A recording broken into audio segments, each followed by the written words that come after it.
Hi friends, ఈ రోజు వీడియోలో బ్లింకిట్ మరియు ఇన్స్టామార్ట్ యొక్క ఎబిలిటీ టెస్ట్ చేద్దాం పదండి. రెండు 10 minutes లో డెలివరీ చేస్తాయని చెప్తున్నాయి కదా, ఆ మాట ఎంతవరకు నిజమో నాతో పాటు మీరు కూడా చూసేద్దరు పదండి. అలా ఏం ఆర్డర్ చేద్దామా అని వెతుకుతుంటే హర్షి మిల్క్ షేక్ దొరికింది. 180 ml 65 రూపీస్ పడ్డాయి 2 pieces. కానీ కార్ట్లోకి వెళ్ళి చూస్తుంటే మాత్రం కార్ట్లో 129 రూపీస్ చూపిస్తుంది. కారణం ఏంటంటే delivery charge, handling charge, high charge అనేసి అన్ని కలిపి 129 రౌండ్ ఫిగర్ వేశాడు బ్లింకిట్లో.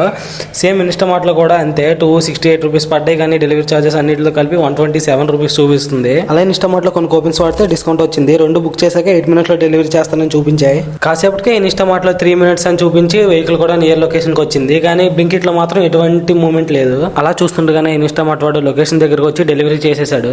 ఇన్స్టామార్ట్ వాడు వచ్చి 5 to 7 minutes కి బ్లింకిట్ వాడు కూడా వచ్చి డెలివరీ ఇచ్చాడు. ఈ రెండు పార్సల్స్ ప్యాకింగ్ పరంగా చూస్తే ఒకదాని మించి ఒకటి ఉన్నాయి. చాలా బాగా ప్యాక్ చేశారు. ముందుగా అయితే లేట్ గా వచ్చిన బ్లింకిట్ వాడు ప్యాకింగ్ ఓపెన్ చేసాం. ఆ ప్యాకింగ్ లో ఉన్న 2 రోజు మిల్క్స్ కూలింగ్ గా ఉన్నాయి. కానీ నెక్స్ట్ వచ్చిన ఇన్స్టామార్ట్ వాడు ప్యాకింగ్ ఓపెన్ చేసాం. ఆ ప్యాకింగ్ లో మాత్రం రెండింటికి కూలింగ్ లేదు. కానీ ప్రొడక్ట్స్ మాత్రం ఏం డ్యామేజ్ అవ్వలేదు రెండింటిలో. ఓకే, ఇంతవరకు చేసిన రివ్యూకి రిజల్ట్ ఇచ్చేద్దాం పదండి. ఈ బ్లింకిట్ మరియు ఇన్స్టామార్ట్ రెండు పెర్ఫార్మెన్స్ చాలా బాగున్నాయి. కానీ ముందుగా డెలివరీ టైం పెర్ఫార్మెన్స్ వచ్చేస్తే ఇన్స్టామార్ట్ బ్లింకిట్ కంటే చాలా బాగా పెర్ఫార్మ్ చేసింది. అందుకే దానికి ఒక పాయింట్ వెళ్తుంది. నెక్స్ట్ ఎక్స్ట్రా చార్జెస్కి వచ్చేసరికి ఇన్స్టామార్ట్లో చార్జెస్ ఎక్స్ట్రా పడ్డాయి, బ్లింకిట్లో మాత్రం ఎక్కువ పడలేదు, తక్కువే పడ్డాయి. అందుకని ఇంకో పాయింట్ బ్లింకిట్కి ఇచ్చేద్దాం. లాస్ట్ పాయింట్ వచ్చేసి ప్యాకింగ్ మాత్రం రెండింటికి ఇవ్వాలి. ఎందుకంటే ఒకదాన్ని మించిన పెర్ఫార్మెన్స్ ఇంకోటి చేసాయి. ఫైనల్గా ఈ వీడియో బట్టి మీరు ఇన్స్టామార్ట్ చూస్ చేసుకుంటారా, బ్లింకిట్ చూస్ చేసుకుంటారా కామెంట్ చేయండి.